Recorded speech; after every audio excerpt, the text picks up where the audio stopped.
Ya estamos aquí, pensarán, con los inevitables jesuitas. Y así es.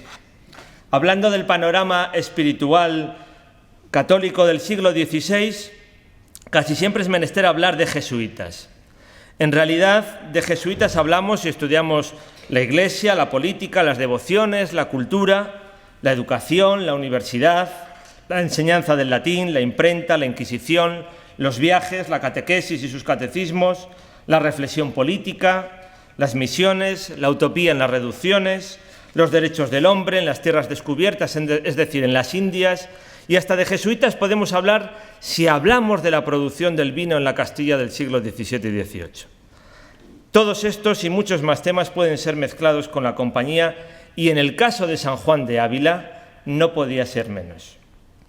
El siglo XVI es uno de los más dinámicos espiritualmente de toda la historia del occidente cristiano, en el cual el ámbito de la monarquía de España desempeñó un protagonismo esencial. En esa presencia de la reforma católica desde la península ibérica no podemos encontrar factores políticos únicamente. Han visto que yo utilizo normalmente el término reforma católica, me gusta mucho más que el de contrarreforma. Que Isabel y Fernando considerasen que los asuntos religiosos eran esenciales en su gobierno se puede entender desde la constitución de un Estado moderno, en aquella monarquía con figuras como el cardenal Jiménez de Cisneros. Sin embargo, en la fundación de la Compañía de Jesús no fue determinante el carácter hegemónico de Carlos V o de su hijo Felipe II. Quizás sí, muy probablemente en su expansión. Desde este papel dominante de la sociedad sacralizada católica de la monarquía de España, se puede entender que la mayoría de los doctores españoles de la Iglesia procedan de aquel tiempo cronológico. Recordemos San Juan de la Cruz, Santa Teresa de Jesús, ahora San Juan de Ávila. El cuarto, San Isidoro, vivió en el reino visigodo de Toledo. Resulta curioso que ningún papa haya considerado por ahora que ninguno de los grandes teólogos y jesuitas españoles de aquel momento sea propicio para ser presentado como doctor de la Iglesia. Quizás detrás de todo ello haya demasiadas luchas de escuela, de las de antes. Ni San Pedro Canisio, ni el cardenal San Roberto Belarmino, ambos dos doctores de la Iglesia, son jesuitas españoles. Y todo esto viene a colación por lo que nos va a ocupar en nuestra reflexión, la relación de los jesuitas y San Juan de Ávila. A mí no me gustan mucho esas preguntas que habitualmente los seres humanos nos hacemos, ¿qué hubiese pasado si? Porque ya tenemos bastantes cosas que estudiar, que analizar con lo que ha pasado, como para imaginar otras realidades. ¿Qué hubiese pasado si Juan de Ávila hubiese entrado en la Compañía de Jesús? Pues quizás hoy no estaríamos hablando de un doctor de la Iglesia, como les he dicho antes. Hoy daremos la vuelta a la pregunta y trataremos de responder al por qué Juan de Ávila no murió jesuita. Antes podemos afirmar que Juan de Ávila y sus discípulos son un adecuado índice para medir la repercusión y sobre todo las expectativas que la Compañía de Jesús despertó en la sociedad de mediados del siglo XVI. Eso se aprecia en los mencionados discípulos del apóstol de Andalucía, cuando buen número de ellos se convirtieron en jesuitas. Nos irán saliendo en los siguientes minutos nombres como Diego de Guzmán, Gaspar de Loarte, Antonio de Córdoba, Luis de Santander, García de Alarcón, Juan Ramírez, Alonso de Barzana, entre otros. Por eso Manuel Ruiz Jurado ha denominado a San Juan de Ávila como un precursor de la Compañía, considerando que por lo menos unos 30 seguidores del maestro Ávila habrían entrado en la Compañía de Jesús, siendo de gran peso la indicación de Juan de Ávila para que profesasen en la misma. Ambas partes, el nuevo doctor de la Iglesia y los jesuitas, respondieron a una coincidencia de espíritus y de finalidades, las propias de la Reforma católica que en estos reinos hispánicos había arrancado antes del nacimiento de todos ellos. Juan de Ávila lo confirma con palabras de gran belleza. Yo he sido como un niño que trabaja muy de veras en subir una piedra por una cuesta voltando y nunca puede, y viene un hombre y fácilmente sube la piedra. Así ha sido el padre Ignacio. Naturalmente se refiere a Ignacio de Loyola y son palabras que confirmó que dijo Juan de Ávila Jerónimo de Nadal, también jesuita. Se mostraba Juan de Ávila agradecido a Dios porque le había dejado ver en su tiempo lo que él tanto había deseado, según dejó claro Pedro de Rivadeneira en su Historia de la Asistencia de España. E incluso más, él había hecho en la compañía lo que San Juan Bautista con Cristo nuestro Señor, aparejándole el camino. Entendía Juan de Ávila que la Iglesia vivía en un tiempo necesitado de la reforma y encontró en el Instituto Ignaciano el medio para realizarla. Y entonces entonó como el anciano Simeón: ahora, Señor, ya puedo morir en paz porque has cumplido tu promesa. Esa es la manera que tenía de presentar a Juan de Ávila en relación con la compañía otro de sus discípulos, Antonio de Córdoba, el padre don Antonio de Córdoba, como le conocían los jesuitas, ya veremos por qué. Y otro jesuita de primera generación, el doctor Miguel de Torres, confirmaba que el maestro Ávila abrazaba el espíritu de la compañía y todas las cosas que ella pretende. Conoció este sacerdote, Juan de Ávila, nacido en Almodóvar del Campo, no solamente el proceso de fundación de esta orden de clérigos regulares, sino también su primera expansión relámpago, la sucesión de su primer prepósito general y fundador, San Ignacio de Loyola, a partir de 1556-58, en los dos sucesores que fueron Diego de Laínez, partícipe en el Concilio de Trento, y Francisco de Borja, con el que también tuvo mucha oportunidad de tratar. La Compañía de Jesús se fundó bajo los parámetros de la modernidad, en una iglesia que todavía no había convocado el mencionado concilio, aunque en plena división religiosa de la cristiandad. Así pues, no se constituye la Compañía simplemente como una reacción antiluterana y contrarreformista tridentina bajo la plantilla de un ejército a las órdenes del Papa, tal y como la publicística, incluso la de los propios jesuitas, después plasmó. Fueron los jesuitas mucho más que eso. De esta manera estamos hablando de un producto moderno dentro de una iglesia que se iba a modernizar, entre comillas, siempre en el sentido histórico de la palabra. Los jesuitas, aprobados por la bula Regimini Militantis Ecclesiae de Paulo III en 1540, tenían como principal objetivo la defensa y propagación de la fe católica a través de una serie de medios que se convertían en una manera distinta de pronunciar las palabras apostólicas, o mejor, los ministerios de la palabra. La Compañía de Jesús fue producto de un tiempo de utopías y de conflictos. Utopía en un hombre nuevo, producto del humanismo, en una confianza derramada en sus posibilidades, sin prescindir de la presencia de Dios.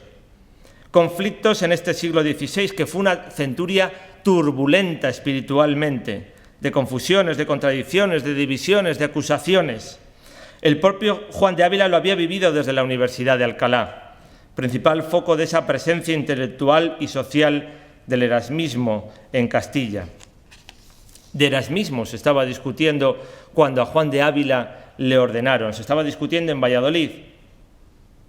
Y al mismo tiempo que le ordenaban también las tropas del emperador Carlos V, soldados alemanes protestantes y mal pagados, provocaron una enorme conmoción en el Sacco di Roma de 1527. Y a ese mismo tiempo, el joven Íñigo de Loyola estaba teniendo sus problemas en las ciudades universitarias de Castilla, sucesivamente en Alcalá, en Valladolid, en Salamanca, donde también fue acusado de alumbradismo. Predicaba y trataba sobre cosas espirituales, pero no contaba con ningún respaldo formativo y teológico oficial. Erasmismo, alumbradismo, después luteranismo, todo contemplado dentro del mismo grado de la duda y de la heterodoxia, como indicaba el pasado lunes el profesor Teófanes Ejido. Los padres de Juan de Ávila habían muerto, circunstancia que facilitó el reparto de sus bienes, pensando su hijo que su horizonte estaba lejos de estas tierras, en las Indias. Todo ello en los días posteriores de los grandes descubrimientos geográficos, de las conquistas, de las curiosidades y saberes por los rincones del mundo. Y Sevilla. Sevilla era la antesala cosmopolita para zarpar hacia América como misionero. Fue entonces cuando entró en contacto con el también clérigo Fernando de Contreras, dándose a conocer Juan de Ávila a un arzobispo, el de Sevilla, Alonso de Manrique. Este prelado lo consideró lo suficientemente valioso como para no dejarle escapar fuera de su diócesis. Después vino la cárcel de la Inquisición, su declaración de inocencia, trasladándose a la diócesis de Córdoba. Íñigo de Loyola, para continuar su formación universitaria, ya había salido de Castilla, se había trasladado a París, donde culminó su encuentro con la universidad y en la que configuró el boceto, el proyecto de la que habría de ser la Compañía de Jesús.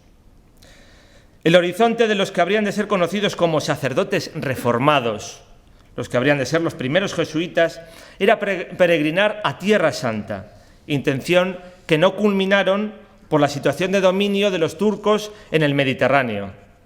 Después hubieron de ponerse a disposición de las misiones que el Papa Paulo III les encomendase, y se fue esbozando lo que habría de ser la Compañía de Jesús con esa serie de ministerios que decíamos antes de la palabra, con esas propuestas, con esos objetivos de la fórmula del instituto. Juan de Ávila, desde Córdoba, iniciaba sus trabajos apostólicos, siendo Andalucía el escenario de su predicación, configurando un grupo de discípulos, también discípulos y compañeros, decía Ignacio de Loyola, que había tenido en sus tiempos de Alcalá y, sobre todo, en París. Y Juan de Ávila abriendo colegios en distintas ciudades. Los jesuitas, sin embargo, tardaron tiempo en descubrir el poder de la palabra en las aulas.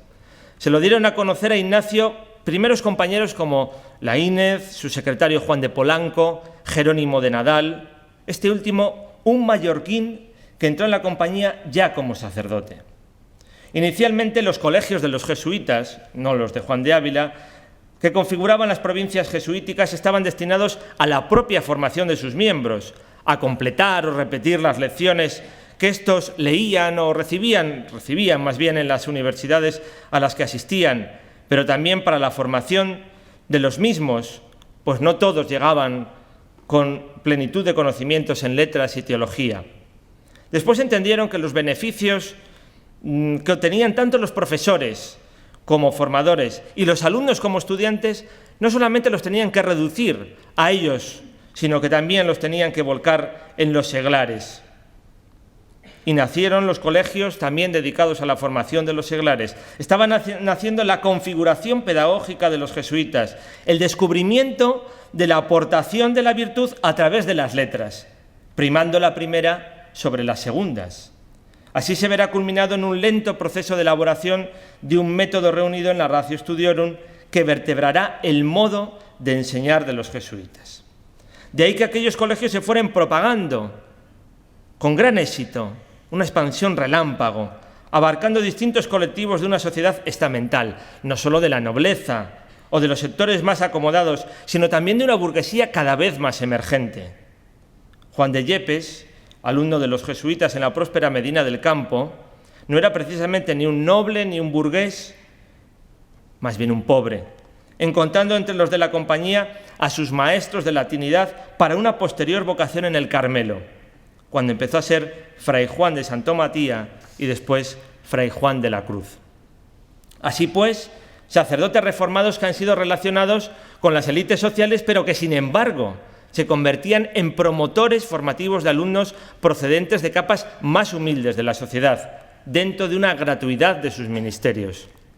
Por tanto, los jesuitas en formación y los que trabajaban en sus casas, en sus colegios, debían tener las necesidades materiales bien cubiertas.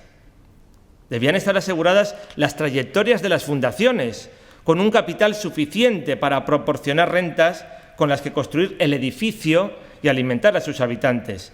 De ahí el desarrollo de una estrategia de patronato establecida desde las propias constituciones. Recibieron muchos apoyos en la apertura de sus colegios los jesuitas, del arzobispo Pedro Guerrero en Granada, por ejemplo, gran amigo también de Juan de Ávila, sirviendo de ayuda para la consolidación de la compañía en aquella ciudad. La primera piedra angular de la compañía en Andalucía fue el Colegio de Santa Catalina de Córdoba, una fundación impulsada por Catalina Fernández de Córdoba, esposa del conde de Feria, Lorenzo Suárez de Figueroa, y marquesa de Priego, una mujer de talante. Sí, queda definido por las cartas de los jesuitas y también por las cartas de Juan de Ávila. El proyecto de fundación de Córdoba se encontraba ideado por la marquesa, muy aficionada, esa era la palabra, aficionada a los jesuitas. aunque ejecutado por el deán de la catedral cordobesa. La marquesa de Priego continuó favoreciendo la entrada de los jesuitas en Andalucía cuando promovió el Colegio de Montilla en 1558. Antes, esto tenía trampa, porque antes su hijo Antonio Suárez de Figueroa y Fernández de Córdoba, con todos estos apellidos ya se pueden ustedes imaginar, los jesuitas los reducían al padre don Antonio de Córdoba, como les decía, había entrado en la compañía. Había conocido el padre don Antonio de Córdoba los tumultos contra los jesuitas en Salamanca. Allí había sido rector de la universidad, era un alumno, pero el objetivo de su familia para con él era más bien el de ser promocionado a la jerarquía eclesiástica. Él se metió jesuita, se relacionó con otro gran fichaje, como veremos, de los jesuitas, como fue Francisco de Borja. Dos nobles, Francisco de Borja y Antonio de Córdoba, en la compañía de Jesús. Matizaremos si beneficiaba esa presencia de los nobles. Por lo menos para la fundación de los colegios sí, porque en muchos colegios los fundadores eran otros iguales a Francisco de Borja y Antonio de Córdoba. Las historias elaboradas desde dentro de la compañía insistían en el papel de la marquesa de Priego, que dispuso para la entrada de los jesuitas en el territorio de la Bética. Martín de Roa dice: «Débele esta provincia de Andalucía, creada en 1554, la entrada en ella y el haberse dado a conocer los empleos de sustituto, pues los primeros que de la compañía ya vinieron a instancias y devoción suya, de la marquesa, ella primera los llamó y recibió en su tierra, y amparó y trató con el padre Francisco de Borja de fundarles el Colegio de Córdoba, etcétera, etcétera». Sin duda esta promoción será consecuencia de la dirección espiritual que ejerció el maestro de Almodóvar y también los jesuitas sobre la familia de la marquesa de Priego, sobre todo sobre los Fernández de Córdoba.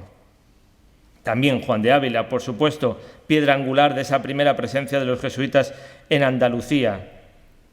Consuelo Flecha nos dice que en tres tipos de iniciativas Juan de Ávila, tres tipos de iniciativas docentes se había visto implicado. Primero en escuelas de primeras letras, donde se impartían los conocimientos de la doctrina cristiana, pero también el aprendizaje de la lectura y de la escritura. Este tipo de colegios, salvo en el tema de la doctrina cristiana, los jesuitas en España no tenían tantas escuelas de primeras letras, eran más bien de segunda enseñanza, de la gramática del latín. En segundo lugar, del grupo de los colegios de niños de la doctrina o de los doctrinos. Y en tercer lugar, de los estudios generales de las universidades, con disciplinas de gramática latina, artes, teología, tanto para seglares como para clérigos. En este sentido, debemos destacar la presencia de la Universidad de Baeza. Y también Juan de Ávila se preocupó por los colegios dedicados a la formación de clérigos en exclusiva, adelantándose a lo que legislaría el Concilio de Trento acerca de los seminarios, con los deseos de sacerdotes de saber, cultura y vida ejemplar dotadas de cualidades pedagógicas. Unos objetivos que no solamente son para el siglo XVI, sino que van mucho más allá. Incluso Juan de Ávila, en algunos terrenos, fue más vanguardista que los jesuitas en el tema de la educación de las niñas. Niñas a las que no solamente había que enseñarlas el catecismo, sino también un oficio para mantenerse por ellas mismas. Y tampoco olvidó a los hijos de los moriscos en Granada, para los cuales fundó un colegio, estrategia de socialización que también pusieron en marcha los jesuitas. Todo este espíritu educativo de promoción a través de la enseñanza y de las aulas por medio de la Reforma Católica fue prolongado en las iniciativas de la compañía, manifestando el de Almodóvar deseos de entregar algunas de estas instituciones a los propios jesuitas, como ocurrió en 1549 con el Colegio de Jerez y también en Baeza, después de que los de la compañía hubiesen establecido ya una universidad, su primera universidad, en los estados del Duque de Gandía en 1546. Los jesuitas, como Juan de Ávila, tenían vocación universalista desde el principio. Incluso así lo entendían los que se acercaban a ellos. Mascareñas, el embajador portugués en nombre del rey de Portugal, Juan III, pidió para sus Indias al Papa Paulo III que enviase a los maestros de París, es decir, a aquellos primeros jesuitas. A los territorios les pedía el rey Juan III, a los territorios de influencia portuguesa en tierras asiáticas como era el Japón. El Papa Farnese consideró oportuna la opinión de los primeros jesuitas, pedirles opinión a ustedes qué les parece. Ignacio respondió que solamente le podía ofrecer 2, porque en caso contrario, ¿qué le quedaba para el resto del mundo? Los compañeros entonces no habían superado la decena. De 10, 2 para las Indias del rey de Portugal. Pero pronto, en 1541, Francisco Javier zarpó desde Lisboa hacia las Indias.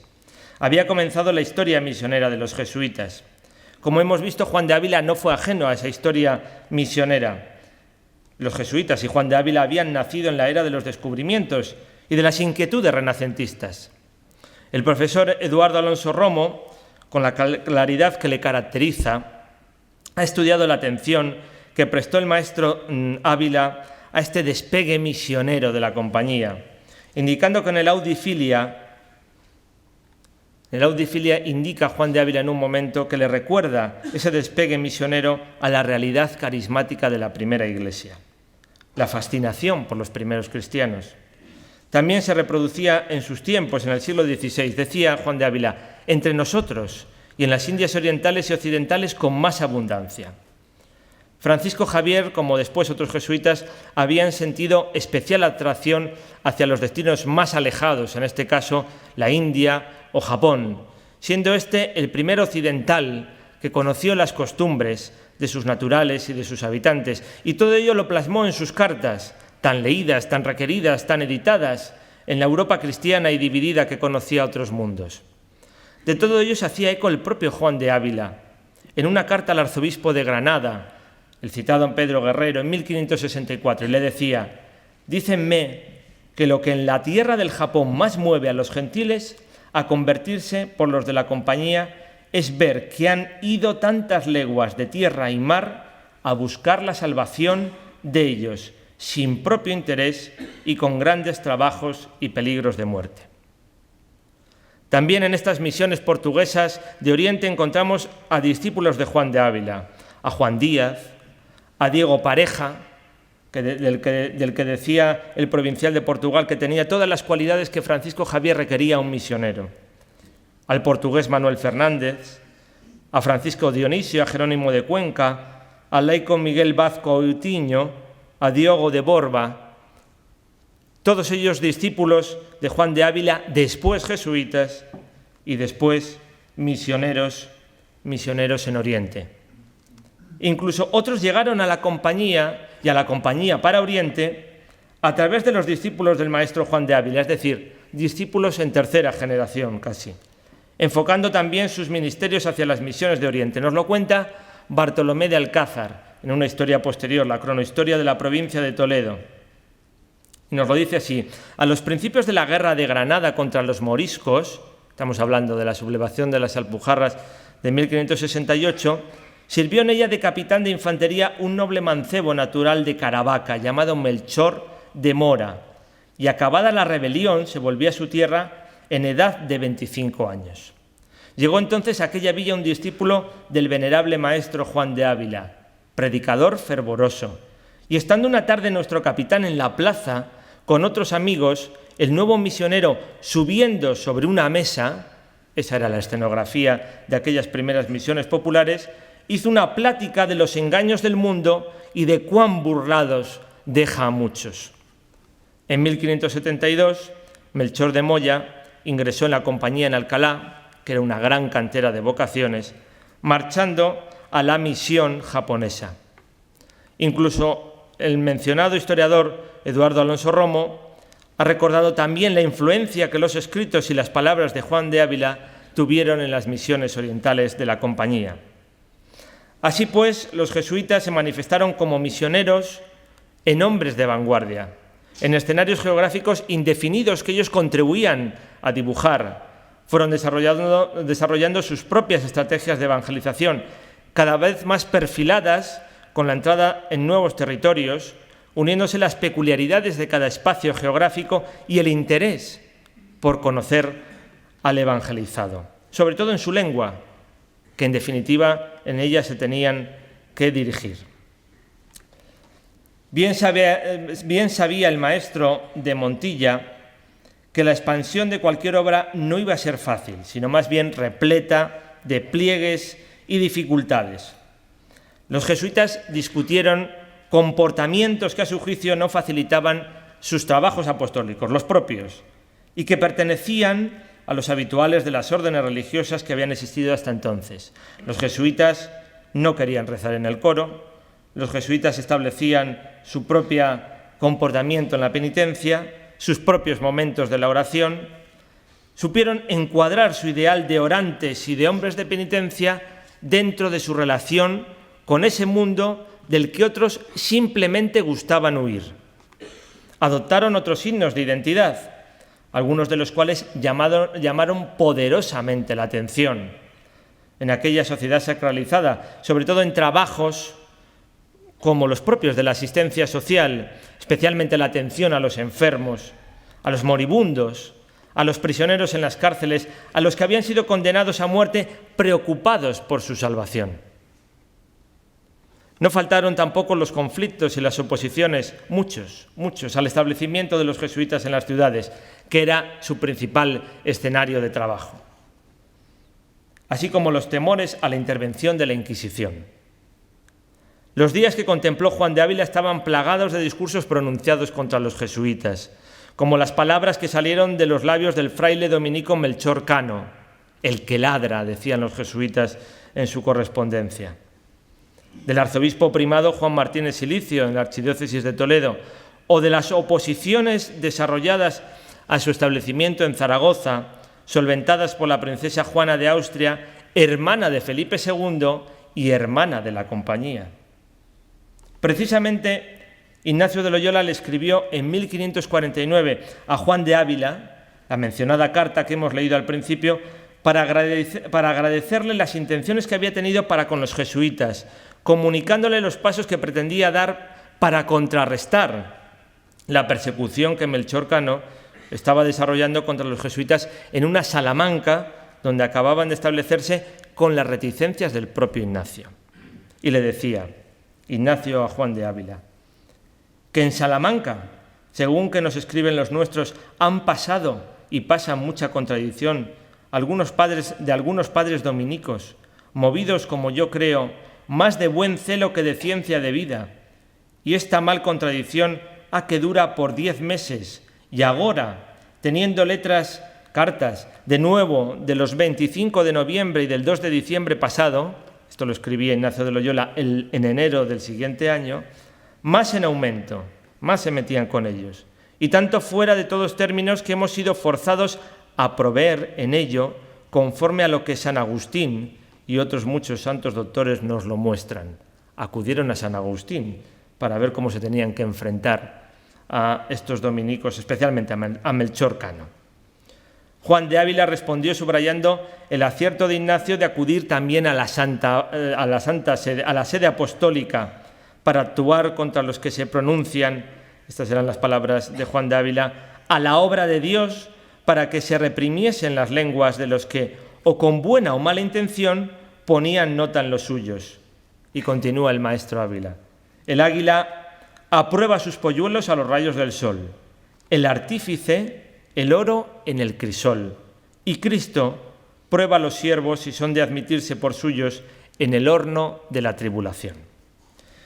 Juan de Polanco, secretario del general, era consciente de esa actitud del maestro Ávila hacia los jesuitas y así se lo comunicó a Francisco Villanueva, el jesuita que había puesto en marcha el colegio de Alcalá, otro converso. Tiénesele, dice Polanco, mucha afición a Juan de Ávila, por la que su reverencia ha mostrado tener a la compañía y se usará diligencia en que sea bien informado de ella, que la verdad finalmente ha de vencer siempre, aunque a tempus las malas informaciones la encubran. Una comunicación con Ávila que se realizaba a través del duque de Gandía, Francisco de Borja. Después vendrá la gran intervención, el gran conflicto de la Inquisición en la Castilla de 1558-59, donde pretendieron mezclarse algunos jesuitas, Juan de Prádanos, Pedro Tablares, Francisco de Borja, pero también la salida de este último a Portugal por la inclusión de sus obras en el índice del inquisidor Valdés en 1559 o las sospechas que se cernieron sobre los ejercicios espirituales. A esta compleja realidad de oposiciones habría que añadir dos controversias que en la vida de la compañía pueden estar relacionadas con el maestro Ávila. La primera se refiere a los orígenes conversos de muchos de los miembros de la primera generación y a la implantación de la limpieza de sangre. La segunda es la crítica que algunos de los discípulos de Juan de Ávila, ya como jesuitas, hicieron sobre el concepto que desde el mismo instituto se realizaba hacia la obediencia. El primero de los asuntos se ha considerado pendiente y relacionado con la no vinculación final del maestro Ávila dentro del propio Instituto Ignaciano, la condición de cristianos nuevos de algunos candidatos a la compañía. En la compañía, en la Quinta Congregación General, en 1597, se impusieron los estatutos de limpieza de sangre y se impusieron en un momento en que culminaba el gran conflicto de algunos jesuitas españoles que se oponían a su vez a que gobernasen la compañía jesuitas no españoles, como lo habían hecho Everardo Mercuriano, flamenco, y lo había hecho el napolitano Claudio Acquaviva en aquellos momentos. Se enfrentaban también en todo este debate de los conversos, sí o no, dentro de la compañía, en que, por ejemplo, el segundo general, Diego Laínez, pues era de orígenes conversos, y que en esos momentos Pedro de Rivadeneira había escrito una biografía sobre él y que jesuitas como el asistente de Portugal, Manuel Rodríguez, homónimo del discípulo de Juan de Ávila, pero totalmente diferente, recomendaba la no publicación de esta obra, de esta vida de Diego de Laínez, porque no cundiese la mala fama del sucesor de San Ignacio al conocerse detalles de sus orígenes. Finalmente se publicó, y se publicó por Pedro Madrigal en 1594 entre dos biografías, la de su antecesor Ignacio de Loyola y la de su sucesor Francisco de Borja. Y es que al lado de Laínez estaban otros jesuitas de origen converso, sobre todo el eficaz, muy eficaz secretario Juan de Polanco, secretario de los tres primeros generales, factotum de todo su sistema del primer sistema de información de la compañía, primer archivero de la compañía y, si no se hubiese opuesto el Papa Gregorio XIII, el cuarto prepósito general de la Compañía de Jesús. Fue uno de los primeros golpes de mano de los pontífices en la historia de la Compañía de Jesús. También fue discípulo de Juan de Ávila el padre Gaspar de Loarte, vallisoletano de Medina del Campo, un converso que se enfrentó a las dificultades de un cristiano nuevo en una orden religiosa. Había pasado por la Universidad de Salamanca, catedrático en la Universidad de Baeza, había misionado en Extremadura junto con otro de sus compañeros de fatigas, Diego de Guzmán, discípulo también de Juan de Ávila. Ambos habían pedido entrar en la compañía, Francisco de Borja les apoyaba, era entonces superior en España y Portugal, pero el superior en Castilla, Araoz, no apoyaba este fichaje considerado incómodo para la Compañía de Jesús.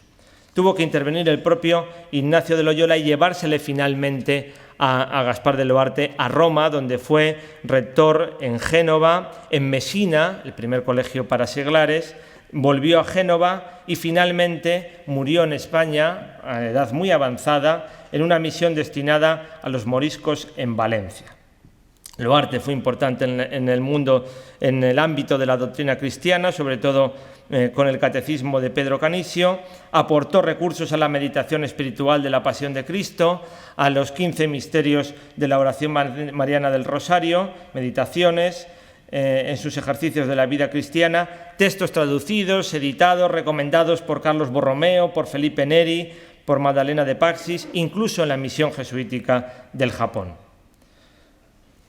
Y dejando de lado los cristianos nuevos, también esos discípulos de Juan de Ávila que ya como jesuitas criticaron el concepto de la obediencia. La obediencia era fundamental en aquella Compañía de Jesús, fundamental para su unidad, fundamental para la trayectoria vital de sus miembros. Ya lo subrayaban las constituciones.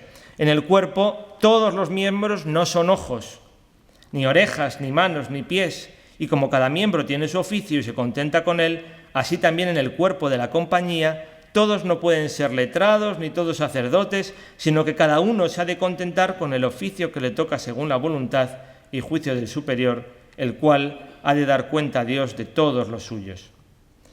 En sus inicios, Ignacio de Loyola y sus primeros compañeros pensaron que para cumplir sus objetivos había que buscar miembros poseedores de muy elevadas cualidades, y en esto le apoyaba a Juan de Ávila. Tenía también una idea, si me permiten la palabra, elitista para esa primera compañía.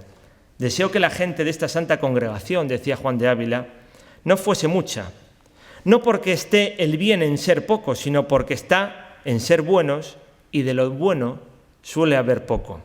Esta frase es suficiente para ser doctor de la Iglesia ya. Y los desórdenes, que en otras órdenes acaecen por ser muchos, ya se ve lo que obran, pues se salen tantos de ellas o son intolerables y perniciosos quedándose dentro. Juan de Ávila quería tener gente en la compañía, gente imitadora de apóstoles. De hecho, en Portugal a los jesuitas se les conocía así, como los apóstoles. Era la compañía de los profesos, que contaba además de los 3 votos clásicos con ese polémico cuarto voto de fidelidad y de disponibilidad al romano pontífice en las misiones que éste le encomendase. Un cuarto voto solamente para los profesos. Un compromiso, sin embargo, necesario en tiempos de desviaciones teológicas y controversias religiosas. No obstante, la puesta en marcha de distintas experiencias y ministerios permitió comprobar que existía diversidad de caminos y de vocaciones particulares dentro de la compañía y que no se podía desaprovechar las fuerzas. Quizás no todos eran los mejores, pero podían ser admitibles porque muchos objetivos tenían que afrontar los jesuitas. Y por eso, desde ahí, nacieron los grados dentro de esta religión, de novicios, escolares, coadjutores temporales, coadjutores espirituales y padres profesos. Pero vuelvo a la obediencia que tantos ríos de tinta han corrido a la hora de retratar a un jesuita desde dentro, pero también desde una actitud hostil, hasta convertirse en uno de los aspectos mejor trabajados por el antijesuitismo, tan vital para tratar la historia de la opinión. Los jesuitas tienen tanta historia de la opinión como historia de los acontecimientos. En una obra inédita, en un trabajo inédito que he podido leer de la profesora Doris Moreno, de la Autónoma de Barcelona, ha estudiado precisamente todos estos conflictos de la obediencia dentro de la compañía, por parte de los discípulos de Juan de Ávila, por parte del padre Diego de Santa Cruz, converso, granadino, sacerdote enviado a Portugal por Juan de Ávila para encargarse de colegios de sacerdotes recogidos en Évora. Entró en la compañía en 1550, fue fundamental para los colegios de Granada, pasó también por el noviciado de Simancas, pero Diego de Santa Cruz tuvo que ser auxiliado por la dirección de Juan de Ávila en el primero de los conflictos que provocó en la compañía. No había muerto su maestro cuando protagonizó 10 años después un nuevo conflicto en Murcia entre el Santo Oficio y la compañía, gracias a las opiniones que expuso desde el púlpito de la catedral. Y el tercer conflicto también se vio indirectamente mezclado su maestro Juan de Ávila. Para entonces afirmó el dominico Fray Alonso de la Fuente que el principio de la herejía de la llamada secta de los alumbrados de Llerena y su comarca se encontraba en los escritos, lo repartía, del maestro Juan de Ávila y en los ejercicios espirituales de Ignacio de Loyola. Y Diego de Santa Cruz, como discípulo de Juan de Ávila y después como jesuita, tenía las dos cosas. Y además era predicador en aquella región donde se encontraba el dominico. Por entonces, el padre Diego de Santa Cruz se encontraba por esos caminos espirituales. No es extraño que Fray Alonso afirmase esto porque se había formado a la sombra de Fray Fray Melchor Cano, el que había atacado tanto a los jesuitas en Valladolid y en Salamanca. Mientras el dominico fue confinado, el jesuita discípulo de Ávila fue enviado a Roma y terminó sus días en el colegio de Caravaca, en la provincia jesuítica de Toledo, provocando nuevos conflictos. Un hombre incómodo dentro de la compañía. Le definía claramente el visitador Gil González Dávila. Decía así de Santa Cruz: es loco. Sus paradojas son conocidas. Lo que tiene escrito sobre la obediencia ciega, contra las confesiones generales y otras cosas muy sustanciales. Con todo esto conviene acallarle, con que ande la bucólica bien en orden, estará muy contento. Con su memorial, estudiado por la profesora Doris Moreno, Diego de Santa Cruz había sembrado la desconfianza hacia la Compañía de Jesús en sus superiores romanos, en la Inquisición, en el Papa y en el rey Felipe II. Otro discípulo de Juan de Ávila, que también provocó conflictos en sus críticas contra la obediencia ciega, Juan Ramírez. A Juan Ramírez los jesuitas le debían vocaciones cuando predicaba en el patio de escuelas de la Universidad de Salamanca. Era un gran publicista, uno de los primeros misioneros populares, pero tenía un carácter exaltado, carismático, cercano a los círculos de poder, y en cierta ocasión se dirigió a Diego de Laínez escribiéndole que en la compañía había cierto temor mundano paliado con espíritu de prudencia, afirmando que los jesuitas eran demasiado indulgentes en el confesionario a la hora de absolver un nuevo mito del antijesuitismo, el laxismo insistente sembrado entre los penitentes. Hasta el punto llegó en sus intenciones este jesuita que presentó ante el Santo Oficio una denuncia contra su propia orden, a partir de las disposiciones que sobre la obediencia se habían escrito y establecido en el Instituto. Este siglo XVI fue también el del sacramento de la penitencia, el de la configuración de una consolidación entre confesor y penitente a través de la dirección prolongada, de la dirección espiritual, del discernimiento espiritual.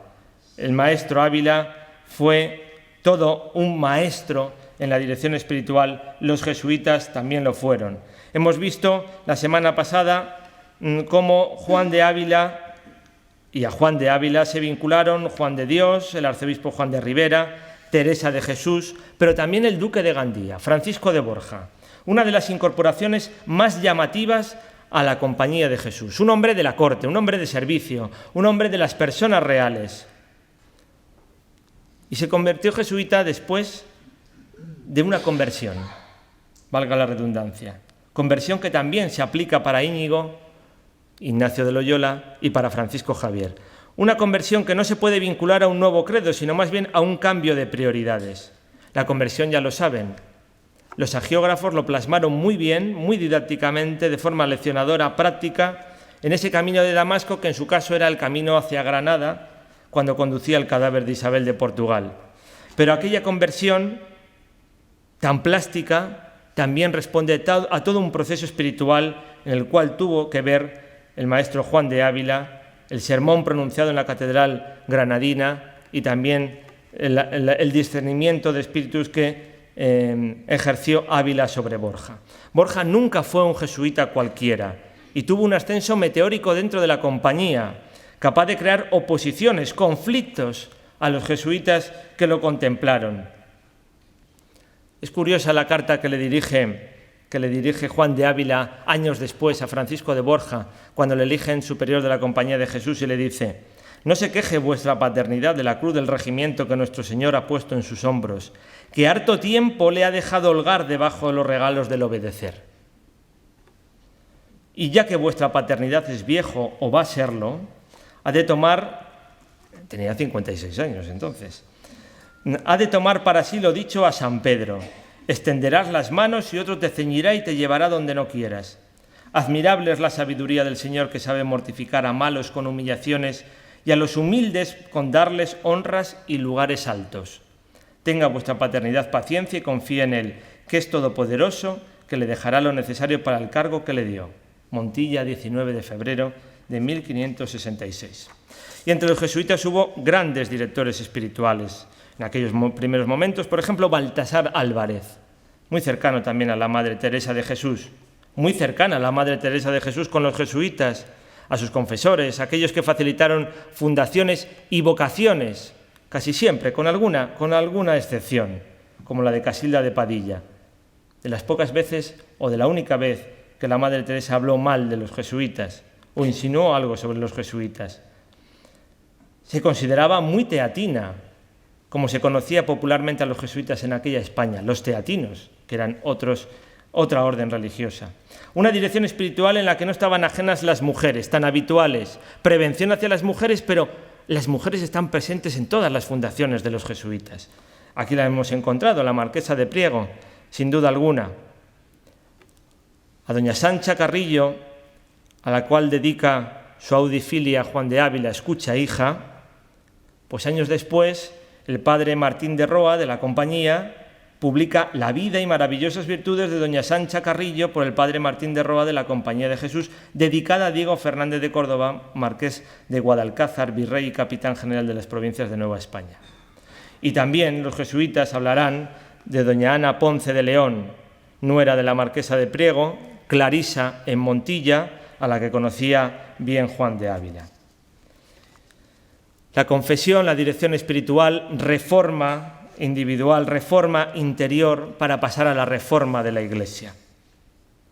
Esa reforma de la Iglesia en la que tanto se empeña Juan de Ávila, los seminarios también dirigieron los jesuitas, la residencia de los obispos, los memoriales dirigidos al concilio, el concilio contado desde la visión de los jesuitas, de Diego de Laínez, ese Diego de Laínez que fue reclamado para participar antes de la tercera sesión del concilio en el coloquio de Poissy, en la Francia que se enfrentaba a esa mala convivencia entre hugonotes y católicos, y cuando en aquel coloquio Diego de Laínez iba camino, como les decía, de Trento, pero Diego de Laínez la dijo a la regente Catalina de Medici que de forma decidida, valiente, directa, que no se entrometiese en cuestiones de fe.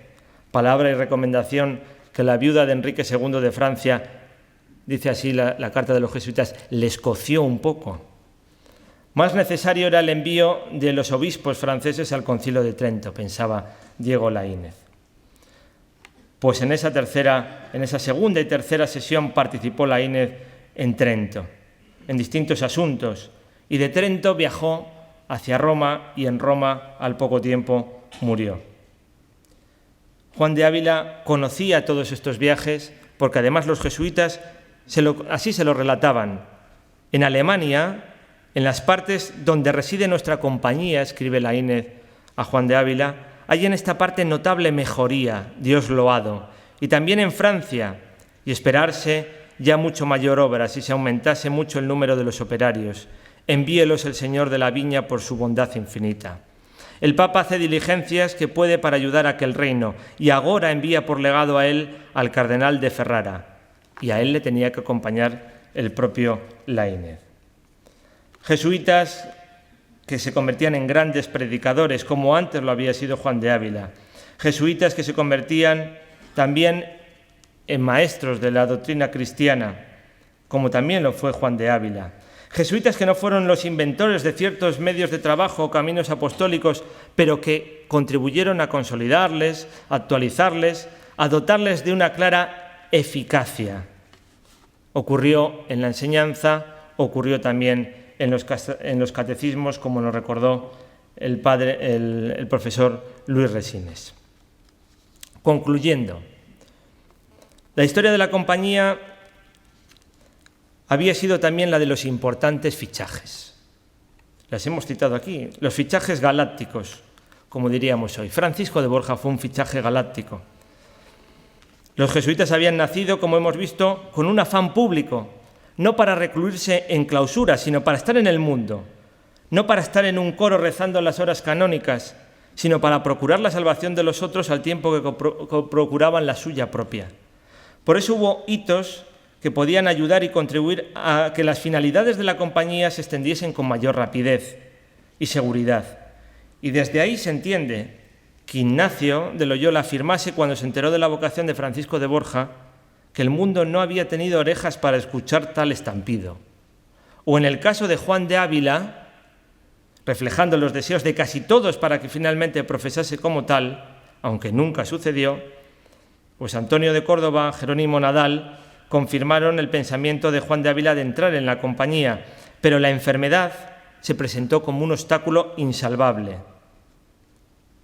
Una enfermedad de la cual querían prevenir las propias constituciones, no admitir a aquellos que traen poca salud, porque no eran los adecuados para los ministerios de los jesuitas. Lo habían escrito Ignacio, su secretario Polanco, pero Ignacio se le atribuyen estas palabras para recalcar lo importante que hubiese sido la incorporación del maestro Ávila. Quisiera el santo padre Ávila venirse con nosotros, que aquí le trajéramos en hombros como el arca del testamento. Tanta uniformidad de voluntades y de modo de proceder del maestro Ávila y nosotros, que no me parece que quede sin que o nosotros nos juntemos con él o él con nosotros, para que las cosas del divino servicio mejor se perpetúen. Con todo, este descendiente de conversos, hubiese sido uno más de la compañía, sentía los asuntos del Instituto Ignaciano como algo propio. De ahí que tras sus últimos años de vida en Montilla, pidiese ser enterrado en la iglesia del Colegio de los Jesuitas, hoy convertida en basílica dedicada a este santo, que tardó mucho en ser canonizado, en este caso por Pablo VI en 1970. Mucho. Para entonces los de la compañía ya celebraban su festividad como beato en su calendario litúrgico propio, como indica Manuel Ruiz Jurado. Anteriormente el Papa Pío XII le había proclamado patrono del clero secular español. De esta manera, si los jesuitas fueron indispensables para entender la modernidad de la Iglesia post-tridentina y para la aplicación de lo que se ha venido llamando la estrategia de confesionalización, toda una palabreja rara, Juan de Ávila fue piedra angular de muchas de las ideas desarrolladas por esa reforma católica en la monarquía de España en el siglo XVI que nos ha ocupado. Al muy reverendo señor y dignísimo padre Ignacio de Loyola, prepósito de la Compañía de Jesús en Roma, mi señor, muy reverendo señor y dignísimo padre, la caridad de vuestra paternidad causa en su corazón que le parezca tener obligación de me escribir y agradecer mi deseo, y afición cerca de la Santa Compañía de Jesús, de la que vuestra paternidad es administrador. Y con hacerlo echa sobre mí una tan verdadera obligación que a nuestro Señor plega darme fuerzas con que siquiera algo de ella pudiera salir. Yo, Señor, he hecho poco en servicio de esta compañía, porque puedo poco, mas a la fuente de la luz sean gracias, que me ha dado desde el primer día que la oí, sentimiento de ella ser del mismo Señor y obra de mucha misericordia, así para los que en ella entraren, como para los que por medio de ellos han de ser aprovechados. Más, Señor, que yo hubiera hecho algo, ¿qué hay más que me agradecer? Pues hago lo que debo, y no llego a esto aún con muchos quilates.